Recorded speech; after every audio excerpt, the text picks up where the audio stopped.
A graça e a paz do Senhor Jesus, irmãos, tudo bom? Agradecer ao Danilson, a Joyce, também a Nicole, né, Nicole?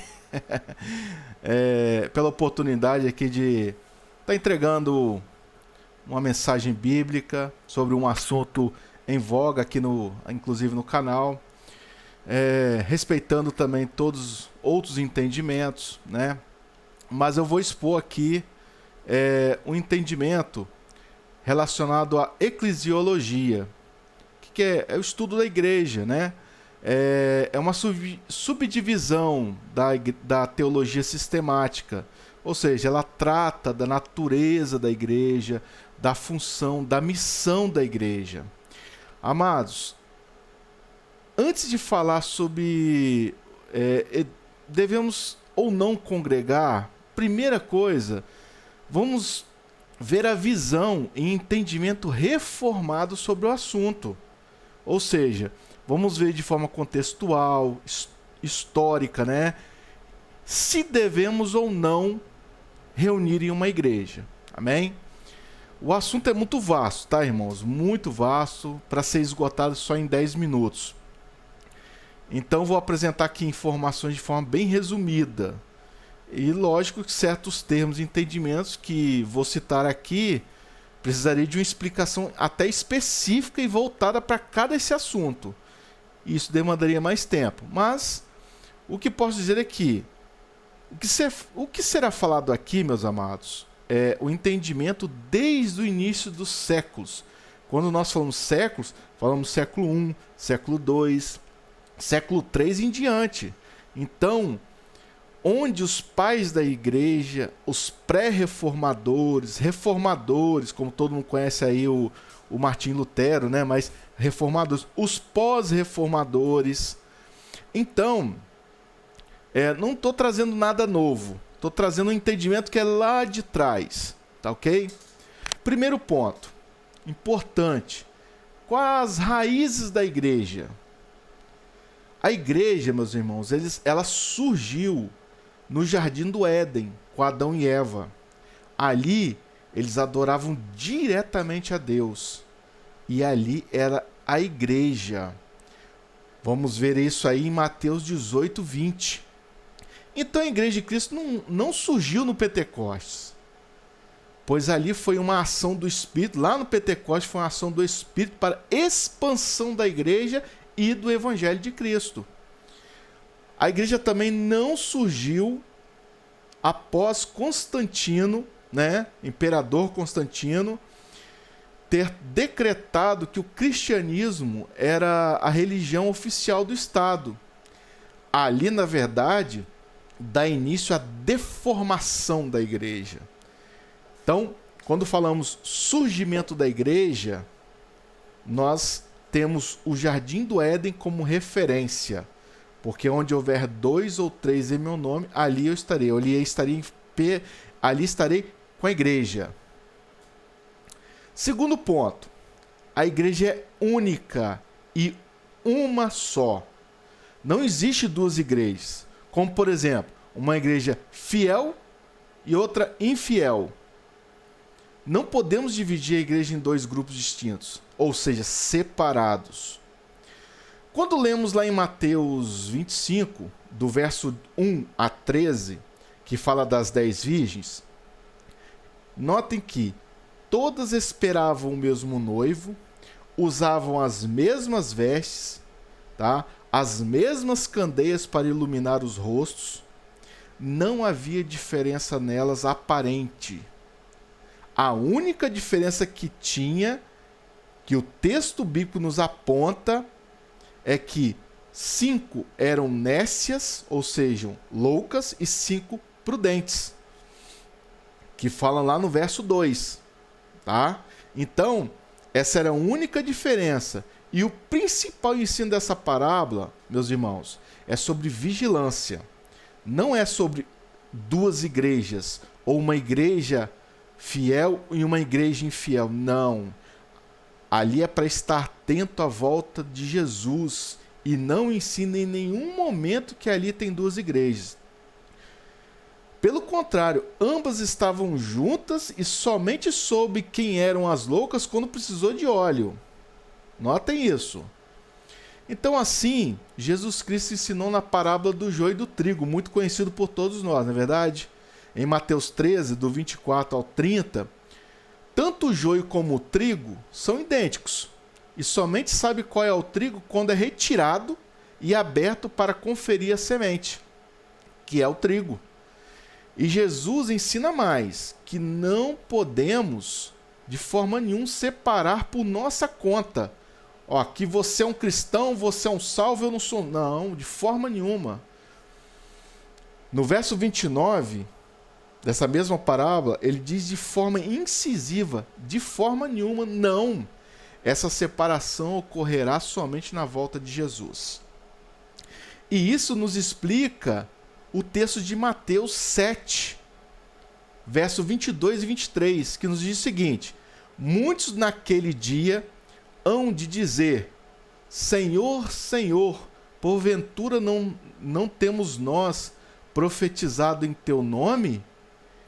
E em teu nome não expelimos demônio? E em teu nome não fizemos muitos milagres? Notem, milagres. Então lhes direi explicitamente: nunca vos conheci, apartai-vos de mim, os que praticai a iniquidade.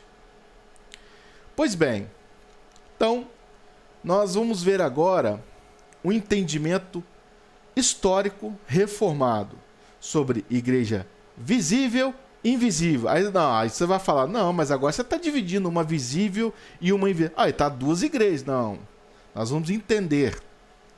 Diante do que expomos aqui, muitos questionavam o seguinte: bom, se a igreja de Cristo é imaculada, é santa, é única e que não tem pecado, e quem tem pecado não entrará no reino de Deus, como pode ter uma mistura dessa dentro da mesma igreja? Né? A igreja X, você tem uns verdadeiros convertidos, fiéis a Deus, testemunham e são transformados, e outros não.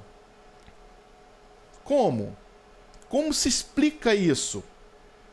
A parábola do joio e do trigo nos explica, correto? Porém, ainda assim tinha questionamentos. Para resolver essa questão, Agostinho de Hipona, lá no século 3 e 4, seguindo as Sagradas Escrituras, explicou que a igreja é única. Porém, temos a igreja visível e a igreja invisível. A igreja, e nós vamos explicar isso aí, a igreja de Cristo, ela é composta por a igreja visível e invisível, ambas juntas, não é separado. Porém, a visível, que é a congregação que você reúne, a placa, igreja tal, é a igreja que você reúne, ela é a igreja visível. Ali tem os verdadeiros convertidos, mas também tem o joio. Você não sabe distinguir e nem deve você chegar assim: ó, aquele lá é um joio, aquele é um trigo. Não, de forma nenhuma, não nos compete a nós. Certo? Ali você tem os convertidos e os não convertidos, aqueles que aparentam ser cristãos, mas não são. Ali você tem as duas qualidades de pessoas, como mostra a parábola, certo? Alguns textos sobre a igreja visível. Anotem aí: Colossenses 1,18, Efésios 5,23 e Efésios 5,27. São textos relacionados à igreja visível. Não vou lê-los aqui por questão de tempo, mas os irmãos podem conferir. E temos a igreja invisível. Essa igreja, meus irmãos, é a igreja triunfante. A igreja visível é aquela igreja que um grupo de irmãos abriu, registrou no CNPJ, pegou um local, um endereço, um CEP, ela existe por X anos. Isso é a igreja visível. A igreja visível não é isso. A igreja visível, ela é de Cristo desde o início dos tempos, onde ele é o cabeça. Ele que iniciou essa igreja, e ela é desde o Éden. sem mancha, sem mácula. Então, amados, nessa igreja que é composta por verdadeiros convertidos e que ela está dentro da igreja visível, reunindo. Faz parte dela todos que viveram passado, que vivem presente e que viverão, aqueles que ainda vão se converter ao verdadeiro evangelho de Cristo e que terão a verdadeira transformação de vida. Esses passarão a fazer parte da igreja invisível. Alguns textos sobre a igreja invisível: 1 Coríntios 1:2, Atos 11:26 e Romanos 1:7. Amém? Até aqui? Por isso, meus irmãos, que nós temos a explicação de que existe dentro do mesmo local ambos, a igreja visível e invisível, ali congregando. Notem que aqui não existe uma igreja específica para visível e a outra para invisível. Não. Pelo contrário, ambas estão juntas, cantando louvores juntos, pregando a mesma mensagem, porém, a distinção é que um realmente teve a vida transformada e a outra não. E por isso que você vê pessoas com pessoas que não seguem o evangelho, não dão bom testemunho, não têm uma vida transformada. Assim, meus irmãos, vamos entender o seguinte, que à luz da palavra e com o entendimento desde o início do século sobre essa igreja. Então, hoje nós podemos entender que a igreja, ela é composta por joio e trigo, ou seja, a igreja visível, aquela que se... eu sou evangélico, eu sou crente. Ótimo, muito bom, você é da igreja visível. Agora, você é um bom marido? Você é um bom funcionário? Você não nega a Cristo em qualquer situação? Você ama verdadeiramente a Deus? Você ajuda o seu próximo? Você ama os seus inimigos? Entre outras coisas. Isso é a igreja invisível. Amém? Vamos lá. Antes de falarmos sobre essa questão de não congregar, nós vamos ver que isso é uma situação bem mais antiga. Nós temos um movimento chamado Movimento dos Irmãos. A ideia de não precisar de um templo para reunir não é de agora, no nosso tempo, ou de pouco tempo, não. Esse entendimento, ele iniciou em 1825, em Dublin, na Irlanda, com um movimento conhecido como Os Irmãos. Pois bem, aqui no Brasil, o primeiro grupo a reunir foi lá no Rio de Janeiro, em 1878. A história dos irmãos, meus queridos, é muito farta, vocês acham facilmente na internet, então não vou focar nesse assunto. Só que entre diversas convicções do movimento, eu posso citar uma em específico, que não precisa ter um pastor ordenado nas reuniões para a condução e orientação dos irmãos, porque eles se orientam pela palavra de Deus. E os irmãos forem ver, quem nos orienta é a palavra de Deus, certo? Mas nós vamos ver a importância, sim, de ter um pastor na igreja. Como esse movimento cresceu? No período que eu citei, 1825 em diante, teve muitos problemas com pastores cobiçosos, brigas teológicas e muita vaidade. Isso fez o movimento crescer. Só que, vamos para os dias de hoje, os desigrejados, pessoas que falam que não precisa estar numa igreja, num templo físico. Notem, adorar a Deus não é estar dentro de um templo físico, tá?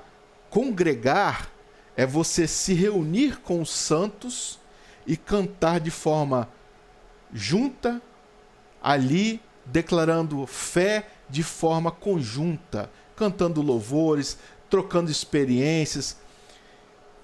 Se alguns irmãos estiverem reunidos em uma casa, por exemplo, ali é uma igreja.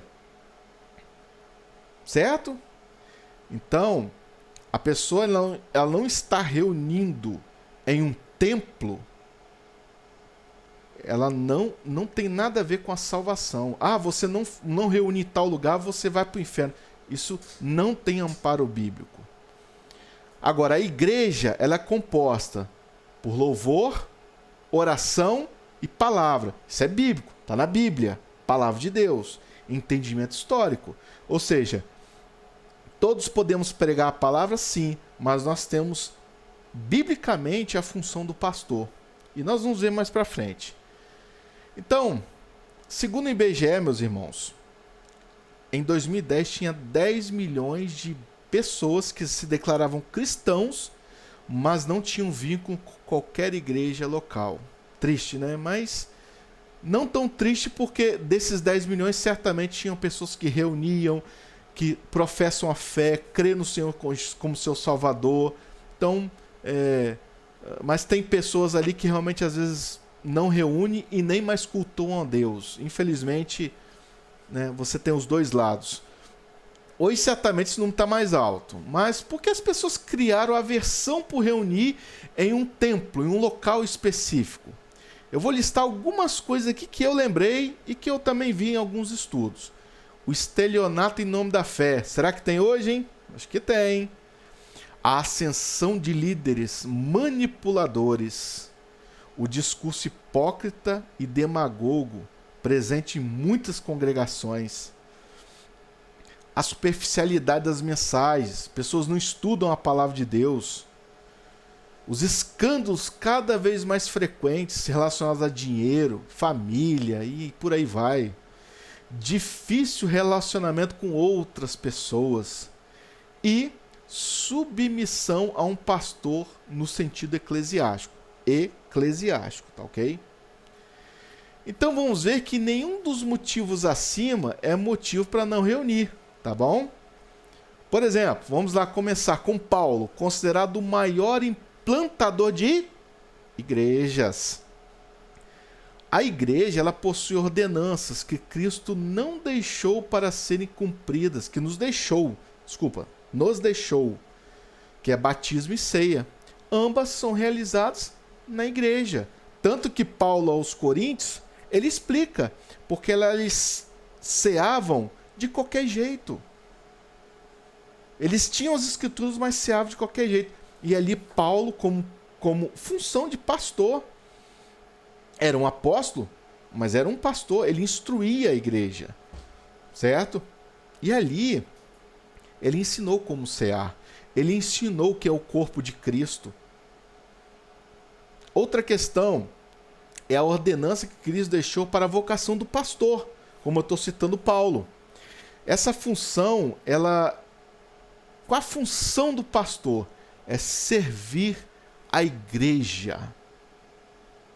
Servir e ser a boca de Deus falando as escrituras.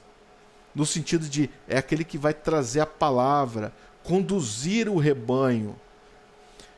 A sã doutrina, a doutrina dos apóstolos. Lá em João 21, 15 a 17, Cristo dialoga com Pedro, né? Os irmãos lembram?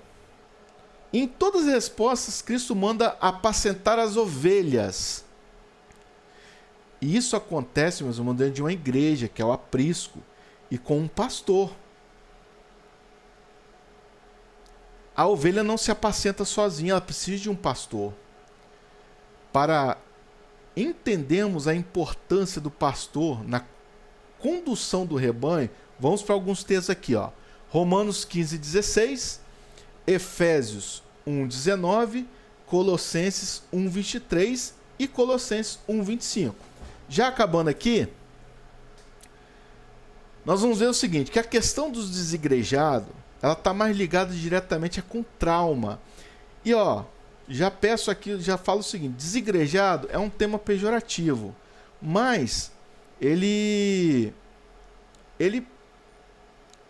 é pessoas que não querem ter um local específico para reunir em casa, mas pejorativamente foram titular desigrejados. Mas como eu falei, tem um grupo de irmãos numa casa, reunido na casa de fulano.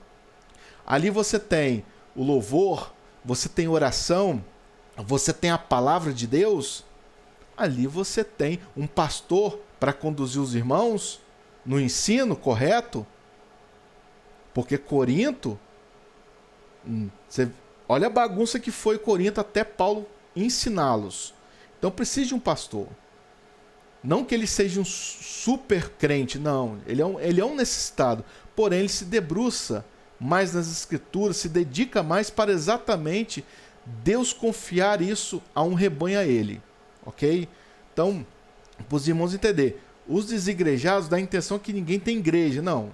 Pessoas podem estar no local e fazer parte da igreja de Cristo. A igreja invisível. Certo? O negócio é que foi criado muitos traumas por causa de falsos profetas, homens gananciosos, o joio no meio do trigo. Aí essas pessoas acabam focando suas decepções nisso. E aí criando bloqueios, desculpas para não reunir a congregação. Sempre com a desculpa que todas as igrejas são iguais, os pastores são mercenários, etc. E isso não é verdade. É fato que em nossos dias a maioria mancha o verdadeiro evangelho. Mas a igreja de Cristo, meus irmãos, está em funcionamento com problemas e lutas, mas perseveram unânimes no templo. Então, eu vou deixar um último texto aqui. Atos 2,46. Diariamente perseveravam unânimes no templo. Partiam pão de casa em casa e tomavam as suas refeições com alegria e singeleza de coração. Olha, partiam de casa em casa. Mas no tempo dos apóstolos, as casas eram os locais de reunião. A igreja estava lá. Por isso estou falando, vocês estão reunidos em casa, vocês estão ali congregando na igreja invisível. Mas congregar num templo, porque aonde você vai ver um problema, no grupo também vai ter um problema. Onde há pessoas, há problema. E se Paulo fosse olhar a igreja de Corinto, os problemas que ela tinha, na nossa ótica de hoje, será que ele iria escrever a carta aos Coríntios orientando como que eles deveriam ser um corpo em Cristo, como eles deveriam cear? Certamente não, né? Por isso que nós devemos perseverar numa congregação, louvando a Deus, enfrentando os problemas, participando da igreja visível de Cristo, evangelizando juntamente com ela, mas nunca deixar de fazer parte da igreja invisível, porque aonde você estiver, a denominação que você estiver e você fazer parte da igreja invisível, é essa que vai para o céu. E é essa que vai herdar a coroa da vida. Amém? Agradeço a oportunidade. A todos, a paz do Senhor.